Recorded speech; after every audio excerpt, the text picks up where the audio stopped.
नमस्कार दर्शक बंधु आज हूँ अक्टोबर मास 28 तारिख मंगलवार। चलतु नजर पकेबा देश विदेश प्रमुख खबर गुड़िक पूर्व चैनल नुआ थिले चैनल को सब्सक्राइब करी पाखरे आसुवा बेल आइकन को ऑन करी रखंतु एमिति लेटेस्ट न्यूज सर्वप्रथमे देखिबा पई। तेबे आसंतु आज दिनर गुरुत्वपूर्ण खबर गुड़िक नजर पकेबा। आज प्रथम खबर चाषी खुशी खबर मात्र 5 टंका रे मिलिब विद्युत कनेक्शन। देशर 50% रु अधिक लोक एबेबी कृषि एवं चाष पर निर्भर करी रोजगार करछंती। आज समय चाष करबा एक सहज काम नुहे, एथिबे बहुत परिश्रम करबा सहित अनेक आर्थिक संकट मध्य आसीथाए। चाषी एक खुशी खबर कृषि पंप किबा घरोई विद्युत संजोग पई सेमानको मोटा अंकर टंका देबाकू पड़बो नाही।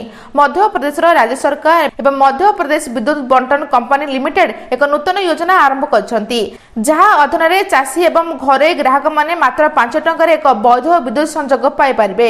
एही योजना विशेषकर रबी ऋतु में अस्थायी संजोग थिबा चाषीक पई एक आश्वस्ति हेबो बोली सूचना रहिछि।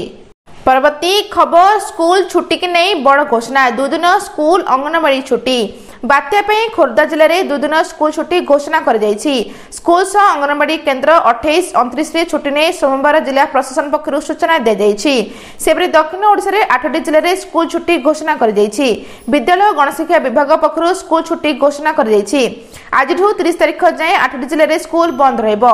गंजाम गजपति रायगड़ा कोरापुट मालकानगिरी कंधमाल कलाहांडी और नवरंगपुर स्कूल बंद रहिबो एवं एहा सहित विद्यालय गणशिक्षा विभाग समस्त कर्मचारी को छुट्टी बातिल कर जाइछि। एपटे बात्या प्रभाव में भुवनेश्वर पाग बदलिलानी। दिन में भुवनेश्वर वर्षा होउछि, आकाश मेघाच्छन्न सह झिपिझिपि वर्षा होउछि। दिन में हल्का पवन हेबा सह वर्षा भिजिछि भुवनेश्वर बोली सूचना रहिछि। परवर्ती खबर ओडिशा रे पहुंचला बेलकू बात्या दुर्बल होइथिबो। आईएमडी डीजी मृत्युंजय महापात्रଙ୍କ सूचना। ओडिशा रे पहुंचला बेलकू बात्या दुर्बल होइथिबो कहले IMD DG Mrityunjay Mohapatra. Landfall बेले भीषण बात्या, ओडिशा रे पहुंचला बेले दुर्बल एवं दक्षिण ओडिशा दे छत्तीसगढ़ मुहा एवं बात्या मालकानगिरी गंजाम गजपति रायगड़ा रे प्रभाव पड़िबो। कंधमाल कलाहांडी नवरंगपुर मध्य प्रभाव पड़िबो। ओडिशा रे बात्या दुर्बल होइथिबारु 60 रु 70 किमी पवन बहिबो। 28 तारिख रातिरु 29 तारिख सकाळ भितरे बेसी प्रभाव रहिबो एवं स्पष्ट होइछि बात्या मोन्थार गतिपथ। आगामी 24 घंटा मध्य यह भयंकर रूप धारण करी 28 तारिख मंगलवार राति मध्य आंध्र प्रदेश काकिनाडा अंचल में मोन्था भीषण बात्यार रूप नहीं स्थलभाग छुईब एवं एही समय पवनर बेग घंटा प्रति 90 रु 100 किमी रहितला बेले झटका पवन 110 किलोमीटर जाए बहिपारे बोली सूचना रही। परवर्ती खबर अष्टम वेतन उपरे बड़ खबर। एही दिन जारी हेबो विज्ञप्ति, केबे लागू हेबो नुआ वेतन आयोग। केंद्र सरकार घोषणार प्राय 10 मास पर मध्य अष्टम वेतन कमिशन गठन होई नाही। वर्तमान सरकार यथाशीघ्र एहार विज्ञप्ति जारी करबा को दाबी करछंती केंद्रीय कर्मचारी संगठन। केंद्र सरकार मध्य सूचाछन जे एही दिगरे कार्य द्रुत गति रे चलिछि। आशा करजछि सरकार आसंता मास सुधा एक विज्ञप्ति जारी करि पारंती। केंद्रीय कर्मचारी एवं पेंशन भोगी माने अष्टम वेतन कमिशन कार्यकारी हेबा पई उत्साह सहित अपेक्षा करछंती एवं किछि दिन पूर्व सप्तम वेतन कमिशन अधीन रे डी एवं डीआर 3% वृद्धि कर देथिला। या परे सरकारी कर्मचारी पई डीए 55% रु 58% को वृद्धि पाइछि। जदि सरकार अष्टम वेतन कमिशन लागू करंती तेबे कर्मचारी दरमा पेंशन एवं भत्ता गुडकरे परिवर्तन करजिबो बोली सूचना रहिछि।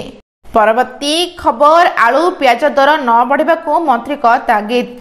बात्या आसनी हेलानी कषण विशेषकर मार्केट रे आलू चड़क एमती की राजधानी मार्केट रु गायब हो जाइछि प्रिय परिबा। शनिवार सकाळु नै एपर्यंत कोलकाता भुवनेश्वर को कौनसी आलू गाड़ी आसीनी। फल बजार आलू केमिति जोगणा करजिबो ताकु नै चिंता घारिछि। गोटे पटे बात्या भय घाथिबा बेले अन्य पटे आलूर अभाव ग्राहक को बोझ हेबो। केवल सेतिकु नुहे रविवार किछि हाटरे आलू किलो प्रति 25 टंका एवं पियाज किलो प्रति 30 टंका बिक्री होइछि एवं दिनक पूर्व जो आलू 20 टंका एवं पियाज 25 टंका बिक्री होता ता हठात 5 टंका लेखाए बढ़िया ताजुब करिछि। बात्या आलरे कला बजारी होतिबा ग्राहक माने अभियोग करछंती। तथापि राजस्व मंत्री बात्या बेले कला बजारी न करबा को निर्देश दैछंती। हेले केते दूर एहा कार्यकारी हेबो ताको देखिबाकू बाकी रहला बोली सूचना रहिछि।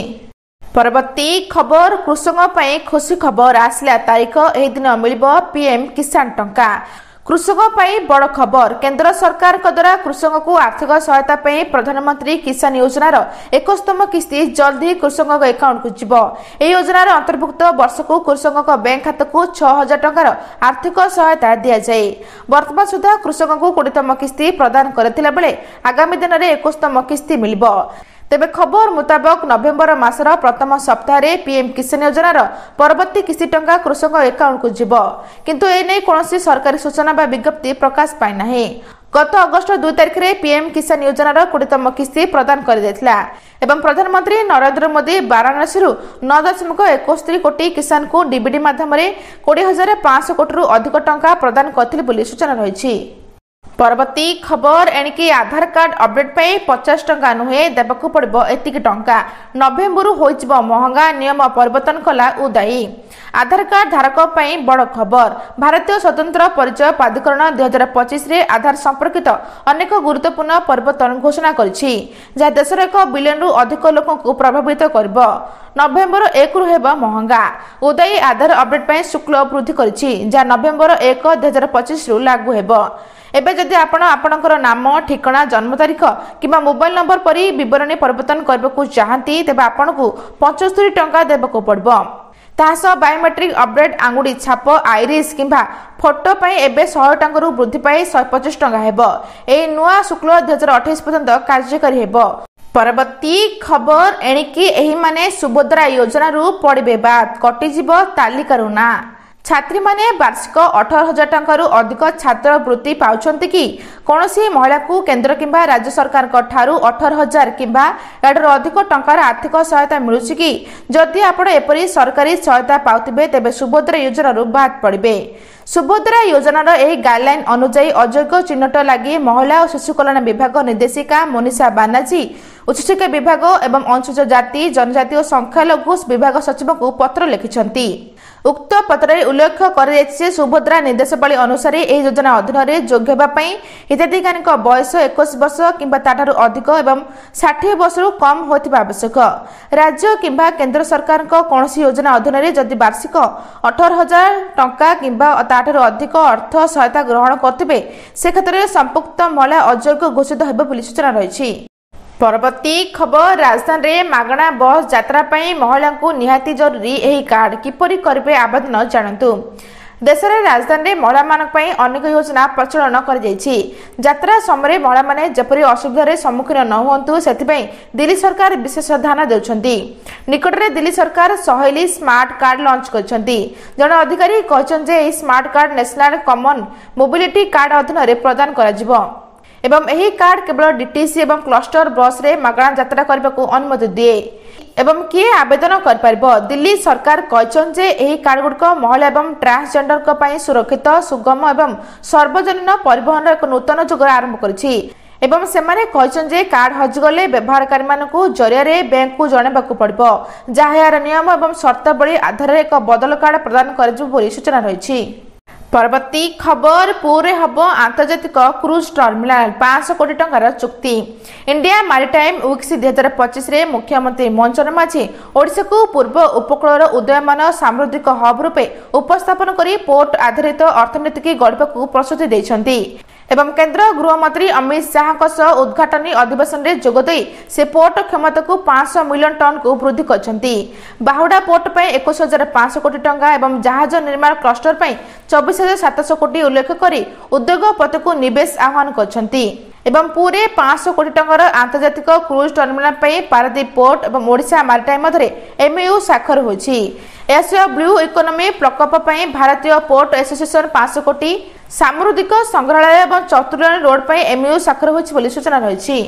परवर्ती खबर बढ़िला पेट्रोल एवं डीजेल दाम। पेट्रोल एवं डीजेल दाम प्रतिदिन बदली थाए। आज अर्थात ऑयल मार्केटिंग कंपनी माने देशर समस्त राज्य पे पेट्रोल एवं डीजेल दाम जारी कर दैछंती। तेबे प्रमुख शहर गुडकरे पेट्रोल एवं डीजेल मूल्य परिवर्तन होइनी एवं प्रतिदिन तेलर नुआ दर निर्धारित कर जाए। हेले भुवनेश्वर में बढ़ी पेट्रोल एवं डीजेल दाम। आज भुवनेश्वर में पेट्रोल दर 101 टंका 35 पैसा रही बेले डीजेल दाम प्रति लिटर पिछा 92 टंका 92 पैसा रही। सेपरी दिल्ली में पेट्रोल लिटर पिछा 94 टंका 77 पैसा एवं एवं डीजेल दर 27 टंका 66 पैसा होइछि। मुंबई रे पेट्रोल लिटर पिछा 103 टंका 50 पैसा रहितला बेले डीजेल लिटर पिछा 90 टंका 3 पैसा रहिछि।